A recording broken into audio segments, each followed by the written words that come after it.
perkenalan dulu. Jadi yang sedang bersama saya saat ini adalah Ko Royce. Nama lengkapnya Royce Limindra ya. Iya. Nah, Ko Royce ini dulu dipertemukan Tuhan dengan saya ini cukup unik ceritanya. Jadi ini sedikit background kenapa saya bisa mengenal sosoknya Ko Royce adalah ketika saya punya kerinduan untuk membuka komsel di daerah, kalau di Palembang itu namanya daerah kilometer 9, daerah Sukarame ya, daerah Sukarame. Dan kita cari-cari tempat pada saat itu, dan salah satu orang yang memberikan tempatnya untuk dijadikan komsel itu Ko Royce ini. Nah, jadi ketika saya mencari-cari tempat, ternyata ada seorang yang punya kerinduan rumahnya itu dipakai untuk sebagai tempat mesbah lah ya, mesbah di mana orang-orang memuji, meninggikan Tuhan, berdoa seperti itu. Nah, lalu itu mungkin sekitar 9 tahun yang lalu. Nah, lalu singkat cerita saya tidak lagi komsel atau connect group di tempat itu, saya pindah, lalu menjadi hamba Tuhan, jadi full timer, terus pindah ke Jambi, terus sekarang ke Medan. Lalu dan beberapa minggu yang lalu saya di-add Instagram saya di-add sama Ko Royce kayak gitu. Lalu saya bingung, Ko Royce ya? Oh ya. Terus saya follow balik dan saya menemukan hal yang menarik kayak gitu. Hal yang menarik adalah ternyata di Instagramnya Ko Royce membahas soal keuangan, investasi, bagaimana menyiapkan dana darurat, bagaimana menyiapkan tabungan pendidikan dan banyak hal yang mengenai keuangan intinya. Nah, di sini nyambung kenapa? Karena sejak COVID ini saya sendiri bekerja di rumah dan pengen memberkati orang di area-area yang memang dalam tanda kutip ya, bukan di area rohani yang kita dapatkan di gereja kayak gitu. Karena kebutuhannya adalah orang-orang sekarang ini butuh untuk diperlengkapi, lebih tepatnya diperlengkapi di area salah satunya ya keuangan, tapi yang di sisi lain misalnya peluang usaha atau bagaimana mendapatkan pekerjaan dan lain-lain. Jadi saya punya kerinduan seperti itu. Nah, dan kerinduan kali ini juga pas kebetulan klik sama Ko Royce.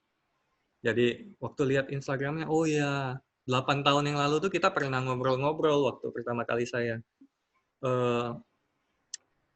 masuk di investasi saham waktu itu.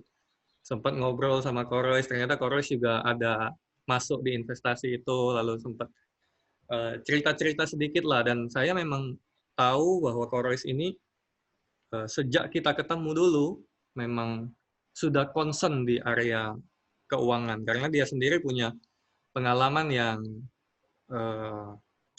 dalam tanda kutip kurang enak kayak gitu ya di area ini kayak gitu. Dalam tanda kutip kurang enak, dan semenjak saat itu mindsetnya berubah dan beliau banyak belajar sampai sekarang, dan sampai sekarang pun masih tetap fokus di area ini dan punya kerinduan yang sama dengan saya untuk memberkati orang-orang lain, terutama anak-anak Tuhan yang memang perlu tahu pentingnya keuangan dan yang lain-lain. Nah, jadi saya langsung saja ini Ko Royce, silakan mungkin memperkenalkan diri kok, dan pengalaman awal mulanya sadar tentang keuangan ini seperti apa kok. Oke, perkenalan, nama saya Royce Limindra. Sekarang saya usia 38 tahun. Jadi saya itu bertobat kalau nggak salah sih di usia saya 22. Aiden, bentar ya. Oke. Jadi di usia 22 dan saat itu begitu banyak problem keuangan yang saya bikin sendiri. Jadi seperti yang Bro Michael udah ceritakan, waktu itu saya suka, saya itu orangnya boros. Jadi waktu itu saya udah punya kartu kredit, dan kerjaan saya adalah saya suka hal-hal, saya suka penampilan, barang-barang branded. Jadi yang saya lakukan adalah saya kejebak kartu kredit. Jadi waktu itu penghasilan saya drop, dan saya bingung waktu itu belajar bagaimana bayarnya gitu. Jadi saya pakai bulan, hari ini saya pakai, saya gesek, kemudian bulan depan pada saat tagihan datang saya bingung. Jadi waktu itu saya mulai setia untuk menyelesaikan hutang saya sekitar waktu 1,5 tahun. Akhirnya lunas juga. Nah, saat setelah lunas, kalau saya yang sekarang itu berbeda 180 derajat dengan mungkin 15 tahun yang lalu, di mana di usia saya waktu itu 25 tahun itu tabungan saya di rekening itu 0. Karena semuanya fokusnya untuk membayar hutang. Jadi itu kondisi saya saat itu. Kemudian saya waktu mulai selesai hutang saya lunas, saya mulai beli buku waktu itu, karena dulu nggak ada internet, dulu susah sekali mencari referensi ya. Fasilitas atau referensi hal-hal yang berhubungan dengan keuangan untuk kita pelajari. Dan saat ini enak, kita buka di Google bisa, kita buka di Instagram bisa, YouTube bisa. Jadi tinggal klik dan kita tinggal baca gitu. Bagaimana menjadi memiliki keuangan yang merdeka. Ya. Jadi itu kondisi saya saat itu. Oke, jadi saya punya ini kok. Saya punya concern. Mungkin Koko setuju atau tidak ya. Concernnya itu adalah banyak orang ngomong, bahkan banyak orang yang ada di lingkungan saya kayak gitu. Dan ada beberapa orang di luar sana ngomong, kalau anak Tuhan itu, kalau dia sungguh-sungguh sama Tuhan, itu biasanya dalam tanda kutip ya, biasanya kurang pinter.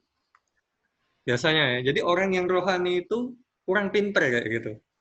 Nah, lalu orang yang pinter, cerdas, karirnya hebat itu biasanya kurang rohani kayak gitu. Jadi di sini kalau kita ngomong pinter berarti kan harus ini secara general ya. Pinternya itu kan secara general. Nah, tapi secara keuangan juga saya juga melihat bahwa anak-anak Tuhan dan orang Kristen ya, kalau kita ngomong dalam skup ini adalah orang Kristen, mereka juga kurang paham sebenarnya kok tentang keuangan. Padahal ya di firman Tuhan juga banyak diajarkan soal keuangan itu sendiri. Banyak banget malahan, Bro. Iya, Tuhan Yesus itu salah satu yang paling concern ketika dia melayani, dia banyak sekali membahas soal itu kan. Iya. Jadi kira-kira mengelola keuangan itu dari sisi kekristenan itu seperti apa nih, kok? Kalau langsung dari sisi kekristenan ya. Kalau saya sih bicaranya dari sisi dunia dulu deh. Betul. Jadi kalau dunia itu bilang sebenarnya kalau kita cerita dunia kan bahwa mengelola keuangan itu adalah satu ilmu. Jadi ilmunya disebut, kalau mereka yang mempromosikannya biasanya mereka masuk di pelajaran mendapatkan sertifikasi CFP, Certified Financial Planner. Jadi itu ada ilmunya. Jadi kalau misalkan kita mau masak kan, masak ada ilmunya. Dan kita bisa aja pinter masak, tapi dengan cara otodidak. Berapa kali kegagalan, mencari-cari sendiri. Tapi kalau kita cerita ilmu, Jadi sudah diajarin. Nah, sama seperti keuangan, keuangan tuh ada ilmunya juga. Nah, dulu saya coba-coba browsing, itu maksudnya nggak bisa browsing. Saya mencari majalah, rubrik. Biasanya setiap hari Sabtu ya kalau di Kompas itu, saya kan langganan waktu itu. Ada rubrik-rubrik itu. Jadi saya mulai baca, dan saya menemukan mengelola keuangan tuh gini. Saat ini kan uang itu adalah terbatas, di mana kita nggak bisa, kecuali gini, kita anak raja atau kita anak presiden, yang kita secara penghasilan udah nggak pusing lagi. Jadi 7 keturunan pun uangnya nggak habis. Nah, kalau orang yang seperti itu ya nggak usah pikirin mengelola keuangan. Tapi kalau mengelola keuangan ini uangnya itu terbatas. Karena terbatas, kita harus mengelola untuk saat ini dan untuk masa depan. Nah, kuncinya di situ. Nah, kalau dari kekristenan, itu mengelola keuangan itu, Tuhan itu sebenarnya udah bicara. Jadi, saya pernah mengikuti satu kelas keuangan, namanya Crown Financial Ministries. Dan bagusnya saat ini kita bisa follow Crown Financial Ministries di Indonesia. Ini adalah satu organisasi non-gereja, di mana dia awalnya fokus untuk memperlengkapi hal-hal keuangan di gereja. Oke. Dan dia memperlengkapi dari mereka-mereka yang leader khususnya, supaya mereka bebas dari masalah keuangan. Dan kita tahu mulai dari bangun tidur aja, kita pakai listrik, itu udah pakai uang. Kemudian kita ke WC, pakai air, mandi, udah pakai uang. Yeah. Kita berangkat ke kantor, bensinnya pakai uang. Jadi segala sesuatu, semua urusan atau tujuan-tujuan kehidupan kita itu memiliki dampak finansial. So, kita memang perlu mengelolanya. Nah, di waktu itu saya ikuti kelas ini. Kelas ini bentuknya kayak komsel, satu persekutuan. Biasanya diikuti 10 orang. Dan di sana kita akan bahas hal-hal yang bersifat keuangan, tentunya dalam Alkitabiah. Dan koridor firman Tuhan berarti ya, kok ya? Dalam koridor firman Tuhan ya? Iya, dalam koridor firman Tuhan. Jadi di situ saya belajar gitu tentang, tahukah teman-teman kalau ternyata Alkitab itu isinya, itu 500 ayatnya isinya tentang doa. Ada 1000 ayat isinya adalah iman dan pengharapan. Tetapi 2350 ayat isinya tentang harta dan kepemilikan. Nah, dan Tuhan juga bicara, khususnya Tuhan Yesus, itu bicara 16 dari 38 perumpamaan itu adalah mengenai harta dan kepemilikan. Dan kita tahu begitu banyaknya yang Tuhan bicara, itu menandakan kalau ini adalah sesuatu yang sangat penting.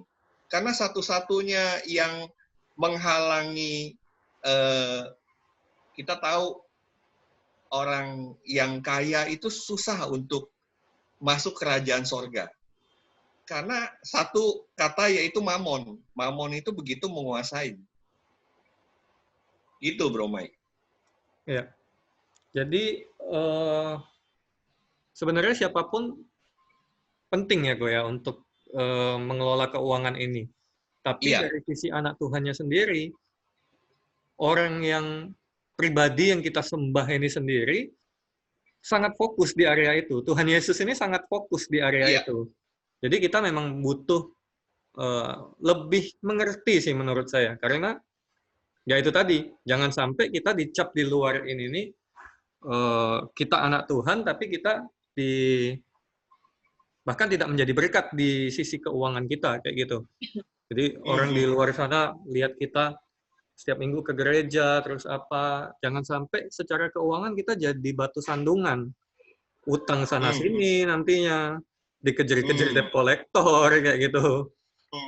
Nah, jadi intinya adalah setiap orang penting untuk mengelola keuangan. Apalagi anak Tuhan, karena kalau kita baca di firman Tuhan sendiri, banyak sekali perumpamaan atau ayat yang berbicara langsung tentang keuangan dan kepemilikan harta dan benda. Seperti itu ya, Ko ya? Iya. Ya.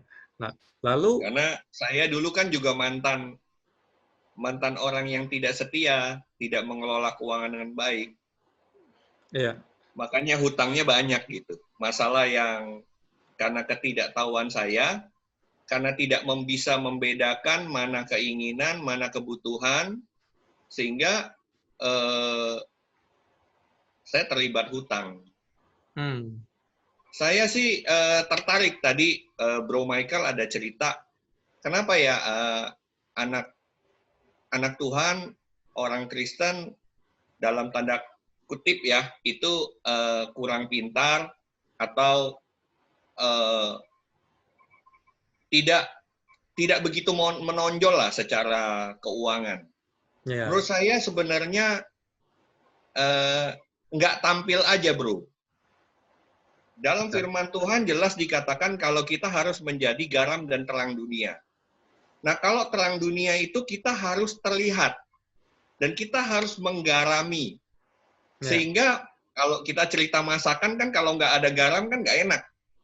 Tapi hanya garam sedikit aja itu sudah menjadi gurih makanan itu. Nah, kita itu tujuan kita mengelola keuangan itu khususnya anak Tuhan ya, supaya kita bisa apa ya? Kita itu nggak usah berpikir lebih banyak lagi soal uang karena kita cukup gitu. Jadi bukan untuk menumpuk harta, bukan untuk sebagai penonjolan diri kita, ya karena harta juga sebanyak-banyaknya pun nggak akan dibawa sampai mati juga. Ya, betul. Nah, kita kemarin sempat ngobrol-ngobrol ya, jadi sebelum kita Zoom ini, kita sempat saling telepon dan ngobrolin masalah ini kayak gini. Nah, kalau misalnya nih, ini kita skip dulu dari hal yang rohani. Ini yang kita ngomong secara umum ya.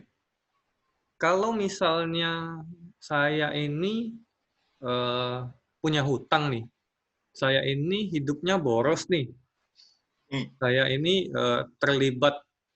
bukan terlibat hutang yang sampai gimana ya, cuman maksudnya secara income dengan expense-nya ini sudah nggak seimbang nih. Kadang-kadang impas, kadang-kadang minus kayak gitu. Nah, kalau minus kan berarti harus nutup lagi nih di bulan-bulan depannya nih. Seperti itu. Misalnya contohnya penggunaan kartu kredit atau cicilan online yang sekarang banyak sekali di platform-platform online marketplace seperti itu. Nah, kira-kira step-step apa ya kok? Maksudnya Koko dulu kan pernah gagal nih di area ini, pernah banyak sekali belajar di area ini. Step yang harus dilakukan itu seperti apa kok? Karena saya yakin mungkin ada banyak orang di masa-masa pandemi ini pun jadinya mungkin dia nggak mau nih, tapi karena kayak sebuah tuntutan atau sebuah apa, jadinya mungkin ya ada beberapa orang yang dulunya nggak punya hutang, sekarang jadi ada terlibat hutang, walaupun mungkin hutangnya hutang yang masih dalam rasio aman sih menurut saya ya. Rasio aman itu adalah kita berhutang tapi kita punya kemampuan bayar kayak gitu. Nah, tapi kan kalau ini terjadi terus, ujung-ujungnya nggak sehat juga kayak gitu. Nah, kira-kira kalau tips dari Koko yang memang pernah mengalaminya secara langsung, kira-kira seperti apa nih, Ko? Untuk lepas nih dari area ini? Jadi ada banyak kondisi ya, ada banyak contoh kenapa mereka berhutang. Ada yang memang hutangnya karena dia boros, ada yang karena dia gengsi, atau hutang ini sifatnya hutang produktif. Misalkan hutang rumah, KPR gitu. Mungkin dia hutang kendaraan, mungkin motor. Tujuannya itu karena motor itu digunakan untuk ojek online. Dan saat produktivitas ya, Ko ya. Terjadi pandemi, kan berarti kan penghasilannya turun. Betul. Nah, pada saat penghasilannya turun, dia susah untuk bayar cicilan utang itu. Jadi banyak faktor sih, tapi saya akan coba bedah gitu ya. Nah, saya dulu, kalau cerita versinya saya itu kan dulu kan suka barang-barang branded. Jadi saya pikir, saya tinggal gesek bulan ini, kan bulan depan ada uangnya, ada penghasilannya. So, bulan depan baru bayar. Tapi setelah terjebak, saya mulai belajar bahwa, bro tahu nggak sebenarnya definisi hutang itu gini loh. Kita itu sedang mengambil uang masa depan untuk kita gunakan sekarang. Oh, dipakai sekarang ya. Hutang. Jadi itu kita mulai mengambil uang yang ada di masa depan untuk kita pakai sekarang. Nah, kalau kita lihat definisinya, itu udah bertentangan dengan firman Tuhan tentang kecukupan. Apa sih dasarnya kita berhutang? Adalah iman yang salah. Jadi gini, saya mulai berhutang karena saya punya iman, bulan depan saya ada uangnya, dan uang bulan depan untuk kita pakai sekarang. Padahal kita itu nggak punya masa depan loh. Pemilik masa depan adalah Tuhan Yesus. Yang kita punya adalah hari ini.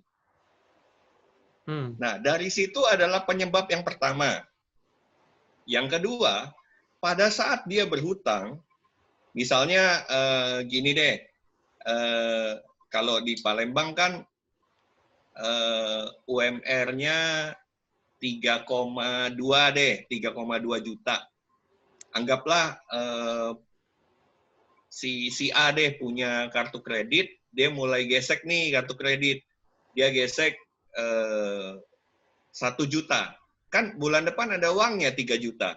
Jadi kalau bulan depan dapat 3 juta, dia udah potong buat bayar utang kartu kreditnya 1 juta. Sehingga hutang itu akan menurunkan kesejahteraan si A tadi. Yang tadinya penghasilan bulan depan 3 juta, untuk bayar utang kan jadi sisa 2 juta. Yang semestinya dia bisa menabung 1 juta, dia pakai untuk keperluan pembayaran hutang. Dan barang yang dia cicil, sebut saja handphone, itu kan nilainya menurun. Yes. Gitu.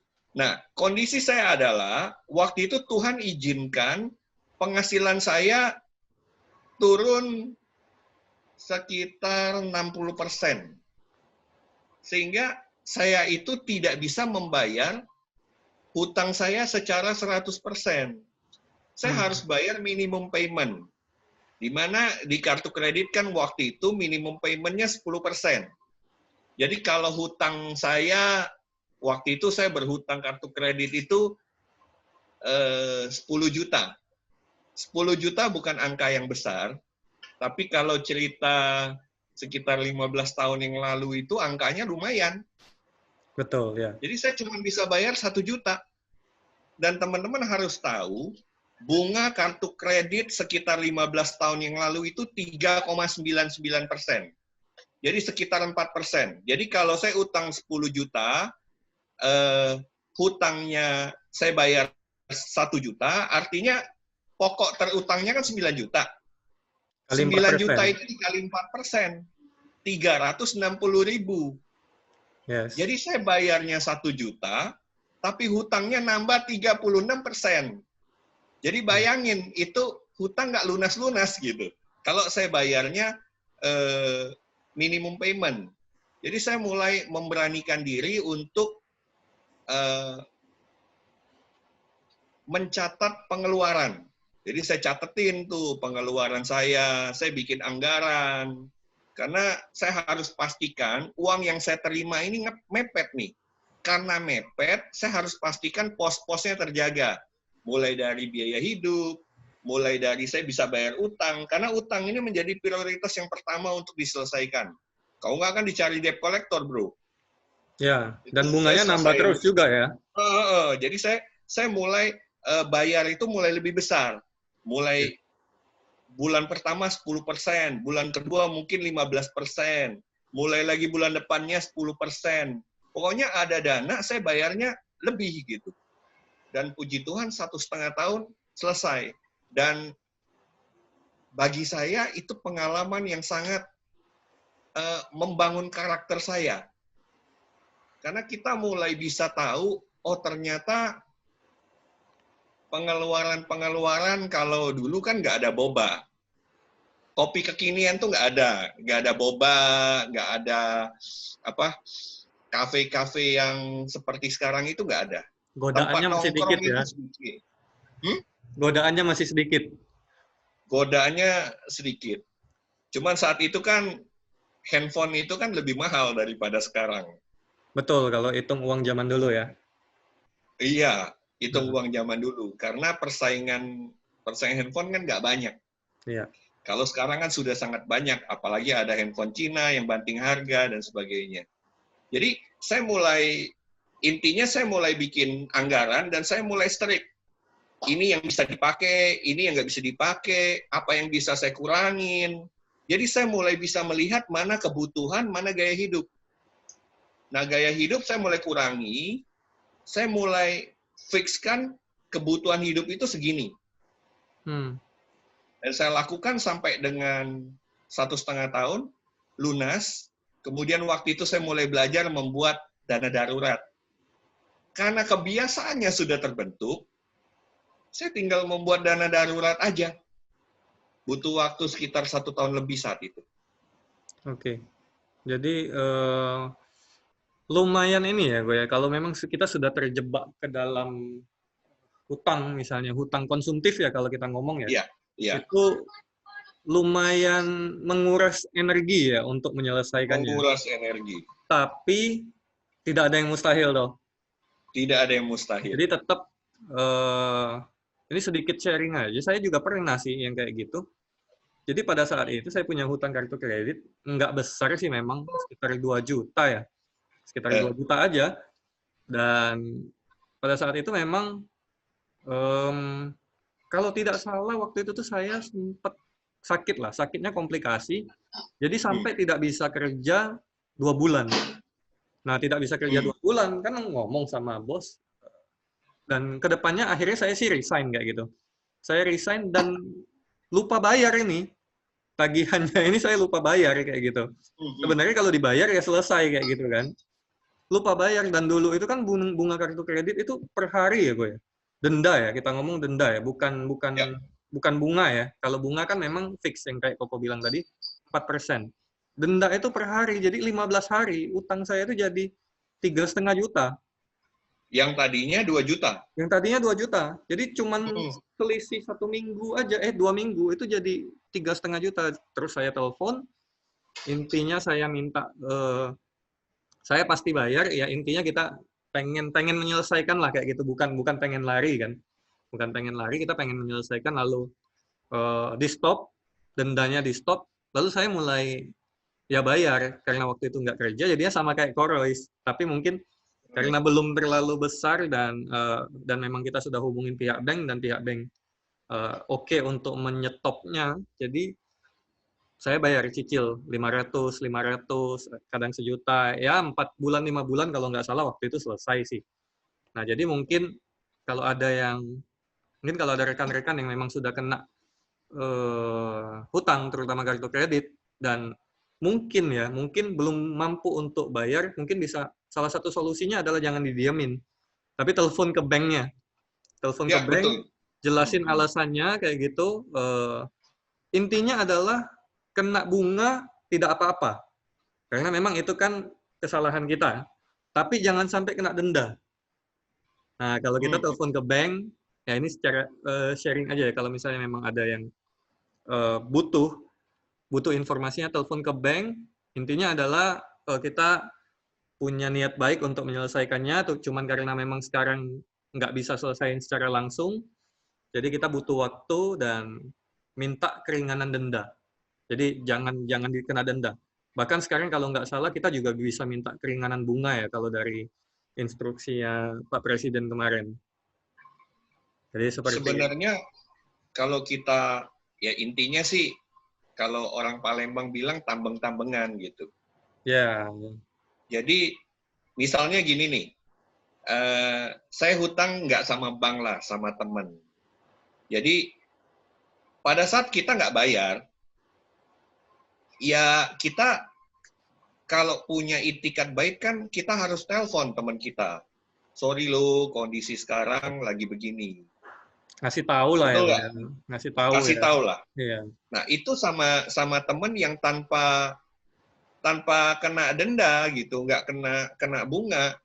Nah kalau kita dengan bank, kalau kondisi kita itu nggak bisa bayar, ya kita harus datangin banknya. Nanti kalau kita datangin banknya, bank akan tanya, dia akan kasih kita secari kertas, intinya suruh kita isi deh, berapa penghasilan kita, dia mencoba menjadi financial planner buat diri kita, supaya kita bisa bayar utang. Ya. Dan kalau kita tambeng-tambengan, itu bahkan kita bisa, intinya gini, Bro Michael kan tadinya punya utang 2 juta, Yes. dendanya jadi 3,5 juta totalnya. Berarti bank kan sudah untung 1,5 juta. Betul. Padahal cuma berapa hari kan. Itu bisa mendapatkan diskon. Ya, Cuman kita harus datang. Dan tentunya ya memang ada konsekuensi lain. Biasanya kartu kreditnya nggak bisa dipakai lagi. Kemudian nama kita itu menjadi, kalau di bank kan ada yang namanya kolek. Satu lancar, dua lupa namanya, tidak lancar apa kurang lancar, pokoknya kolek itu sampai dengan 5.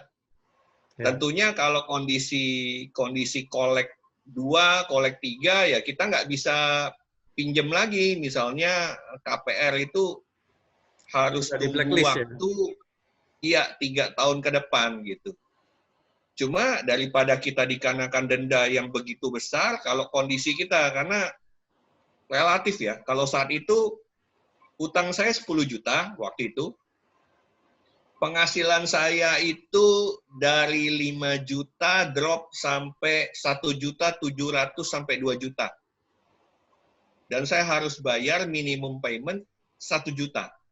Jadi saya harus pastikan rasio hutang itu bisa 70%, 60% dari penghasilan saya. Itu sih. Jadi waktu itu ya caranya ada 2 sih. Mengurangi pengeluaran dan menaikkan pendapatan. Kalau kondisi yang seperti itu. Dan di dalam Tuhan sih banyak hal yang nggak terduga. Ya, banyak berkat-berkat yang lain ya. Ada berkat. Waktu kita menjual barang, tiba-tiba yang beli bukan yang kita tawarin. Yang telepon kita itu teman punya teman. Katanya kamu jual ini ya? Gue beli dong, gitu kan. Nah, itu kalau bukan berkat apa tuh? Ya. Dan itu bukan terjadi 1 kali. Terjadi berkali-kali dan berbulan-bulan. Dan itulah cara Tuhan memberkati kita. Di saat kita tak terduga, Karena Tuhan janji bukan memenuhi gaya hidup kita, tapi Tuhan berjanji mencukupi semua kebutuhan hidup kita. Burung-burung di udara aja dicukupkan, apalagi kita kan? Ya. Lalu berikutnya kok, ini kan kayak mungkin kejadian yang pernah Koko alami, terus yang saya alami juga kayak gitu. Ini kan salah satu dampak dari kita ini tidak tahu soal keuangan sendiri, soal literasi keuangan nih. Jadi mungkin kalau di zaman Koko kemarin cari bahan untuk belajar soal keuangan itu cukup sulit ya.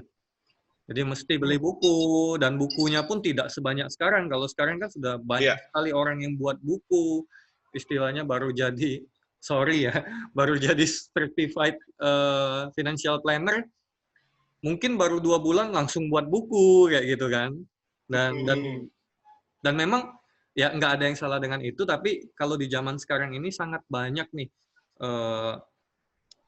media yang bisa kita gunakan untuk belajar. Nah, literasi keuangan sendiri ini seperti apa ini kok? Terutama di Indonesia ya. Jadi gini, ini menarik nih. Kalau kita cerita mengenai literasi, nanti saya akan cerita nih literasi itu apa. Jadi di Indonesia nih apa ya? Kalau kita bilang kita itu mau berhasil, ya ada yang namanya kan kecerdasan intelektual, IQ. Yes. Ternyata untuk berhasil nggak cuma harus punya IQ loh, kita harus punya EQ, kecerdasan emosional. Nah, untuk kita berhasil di dunia sekarang, nggak cuma butuh IQ sama EQ, kita harus punya kecerdasan finansial. Jadi, kata orang melek finansial. Nah, kita boleh lihat, di Indonesia ini survei dari OJK tahun 2019, rasio literasi masyarakat Indonesia itu masih rendah. Itu 38%. Jadi dari 10 orang, cuma 4 orang yang melek finansial. Beda dengan Malaysia yang sudah 60%, Singapura yang 70%. Kalau di negara maju, bro, itu sudah di atas 70%. Dan kalau zaman saya dulu kan nggak mungkin kita dalam kondisi yang sulit keuangan, kita datangin CFP kan, kita datangin financial planner, mau bayar pakai apa kalau kondisinya lagi kurang. Betul. Ya. Jadi memang kondisi literasi keuangan masyarakat kita itu begitu rendah. Nah, alasannya gini, bro. Kita pernah nggak sih lihat, mungkin kita sekolah TK, SD, SMP, SMA, kuliah bahkan, ada nggak mata pelajaran tentang uang atau mengelola uang, kecuali kita Accounting, ambil sertifikasi CFP ya? Ya. Ada nggak sih? Kalau saya di teknik nggak ada kok. Sampai kuliah di teknik ya. Saya kuliah hukum, bro. Lebih nggak ada lagi. Kalau masalah pidana pencurian banyak. Tapi kalau tentang mata kuliah tentang uang tuh nggak ada. TK, SD, SMP, padahal kita bekerja dan berbisnis loh. Nggak ada tuh. Kemudian karena nggak ada, zaman kita aja nggak ada, apalagi zaman orang tua kita kan? Betul ya. Orang tua juga nggak ngajarin kita. Kemudian kita nonton di TV, di YouTube, sosial media, isinya iklan. Kita disuruh beli, kita disuruh membelanjakan. Jadi intinya ya kita disuruh boros. Tapi kalau ngajarin kita bagaimana menabung, berinvestasi, itu nggak ada. Ya, jadi orang tua pun misalnya ngajarin berdasarkan pengalaman mereka kayak gitu ya. Ya. Nah, jadi kalau kita simpulkan, literasi keuangan itu apa? Ini menarik, bro. Literasi keuangan itu orang yang paham paham posisi keuangannya. Posisi keuangan itu gini, dia punya penghasilan berapa, punya pengeluaran berapa, dan dia tahu tujuan finansial dia masa depan. Contoh misalnya kayak Bro Michael kan udah menikah. Ya. Anak kan saat ini saya dengar usia 1 tahun ya? Usia 1,5. 1,5. Artinya 3 tahun lagi akan TK kan? Betul. 5 tahun lagi SD. Yes. 11 tahun lagi SMP. Ya. 13 tahun lagi akan SMA. 16 tahun lagi akan kuliah. Nah, jadi itulah yang namanya tujuan finansial. Jadi literasi itu orang yang mengetahui berapa posisi keuangannya, berapa penghasilan, berapa pengeluaran, kemudian dia tahu tujuan-tujuan finansial dia. Terakhir, dia tahu menggunakan instrumen keuangan yang mana aja supaya bisa mencapai tujuan finansial tersebut. Dengan tujuan supaya sejahtera masa kini dan masa depan. Nah, itu inti dari literasi. Ya, jadi kalau mungkin sederhananya gini ya, literasi keuangan itu, orang yang tahu literasi keuangan itu bisa dikatakan orang yang melek keuangan ya, melek finansial ya. Ya. Jadi dia tahu kalau saya punya income saya ini berapa yang harus saya tabung, berapa yang harus saya investasikan, berapa yang harus saya keluarkan, berapa yang harus saya pakai untuk mungkin kegiatan-kegiatan amal lah seperti itu ya kok ya. Ya. Tapi kan kayak gini kok, kalau Koko tadi ngomong rendah, sekitar 40%. 40% ini kan baru yang sadar ya kok ya. Berarti kalau sadar itu kan belum tentu melakukan ya. Jadi ada mungkin ya ini mungkin pemikiran saya ya. Pemikiran saya adalah banyak yang tahu, tapi juga belum tentu melakukan ya. Benar ya? Jadi kalau misalnya kita... Ironinya begitu. Iya, kalau misalnya kita ngomong secara riset aja 40% yang tahu, kalau kita ngomong mungkin ya, ini mungkin,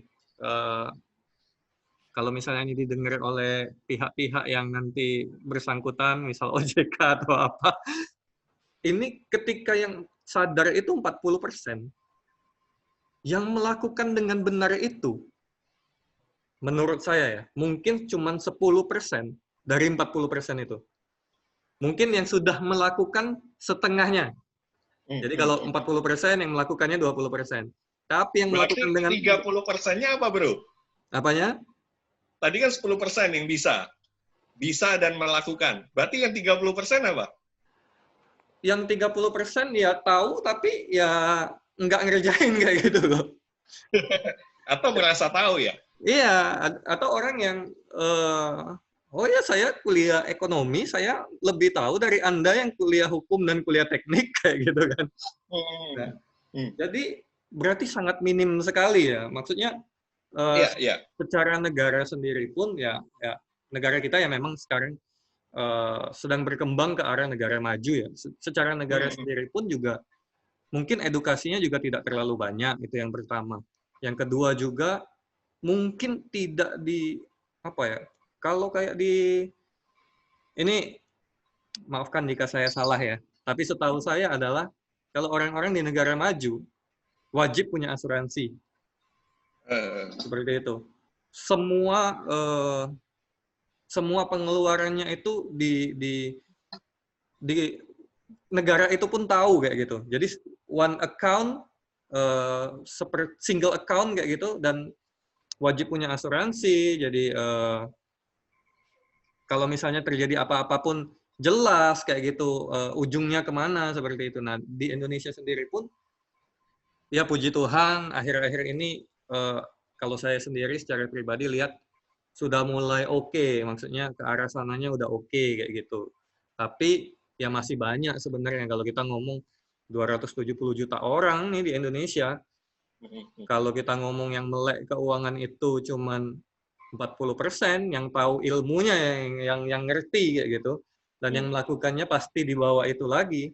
Berarti memang benar-benar PR ini ya, PR bagi banyak pihak nih, bukan cuman pemerintah, bukan cuman orang-orang yang berada di sektor keuangan dan finansial, tapi ya juga kayak kita yang memang punya pengalaman dan punya kerinduan untuk belajar dan berbagi seperti ini, tanggung jawab, dalam tanda kutip ya, tanggung jawab kita juga ya, Ko ya.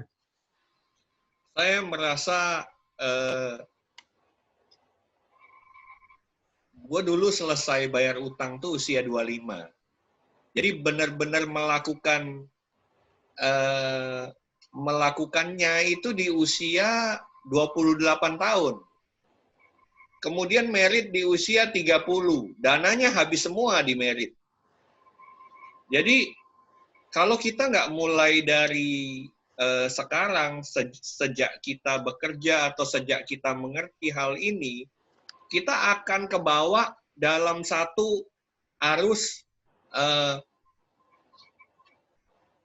di masa depan tuh kita butuh.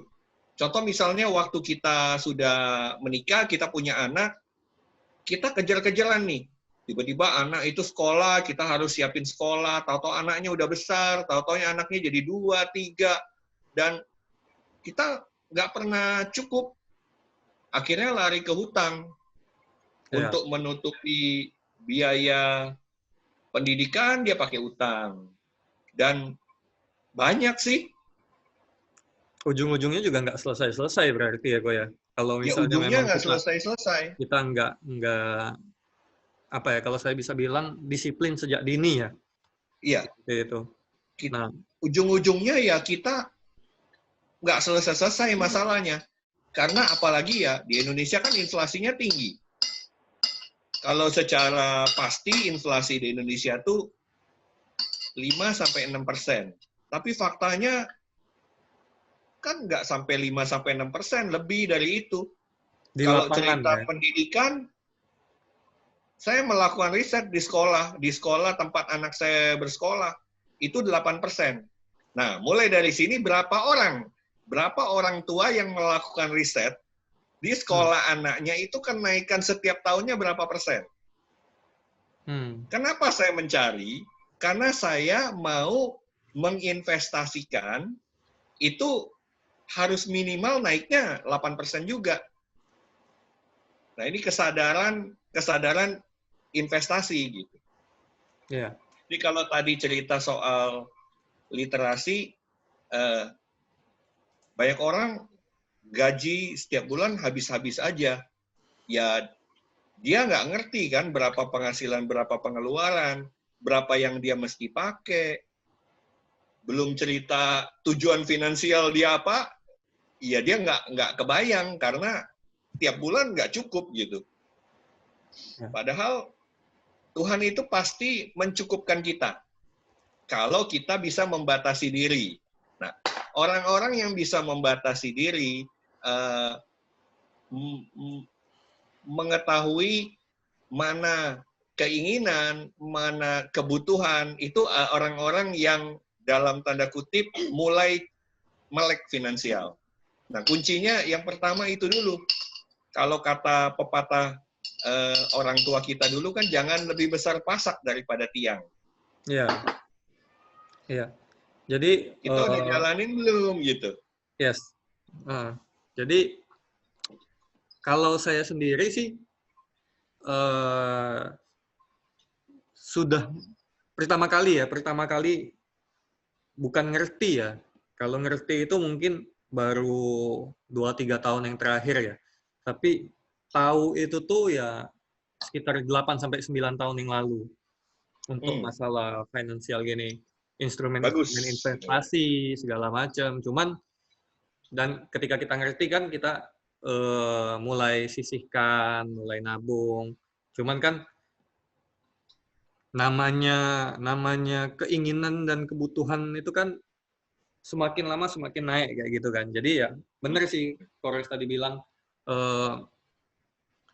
kita ini harus punya instrumen minimal itu berarti kan di atas inflasinya yang ada ya, real inflasi ya berarti ya. Kita nggak bisa ngomong inflasi yang ditetapkan pemerintah kayak gitu, karena kalau kita ngomong inflasi yang ditetapkan pemerintah, setahun nambahnya let's say 6% lah misalnya kayak gitu.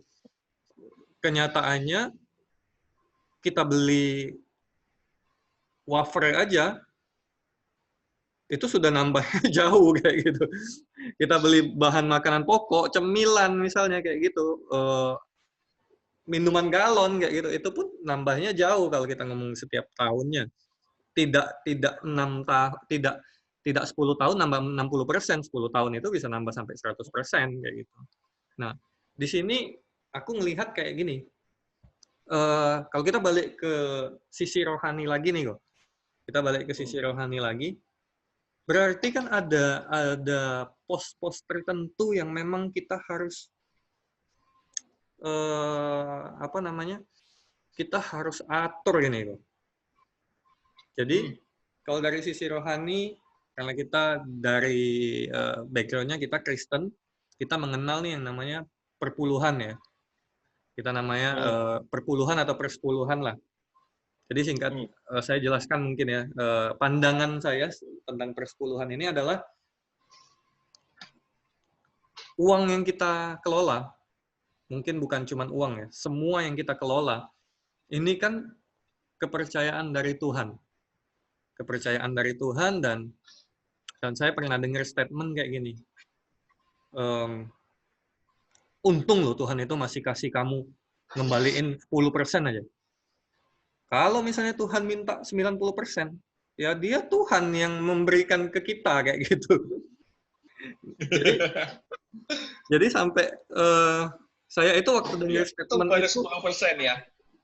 Iya, jadi kalau misalnya kamu disisain cuma 10% pun, ya itu memang milikmu kayak gitu. Jadi ketika saya dengar statement seperti itu, saya tuh sampai mikir, iya ya, berarti memang Tuhan ini di sisi keuangan pun baik kayak gitu. Mintanya tuh cuman 10% kayak gitu loh. Padahal dia yang empunya. Kayak misalnya kita ngomong, saya nih punya anak. Saya punya anak, saya kasih 10 biskuit kayak gitu sama anak saya. Terus saya minta 1 kayak gitu. Nah, sebenarnya di sisi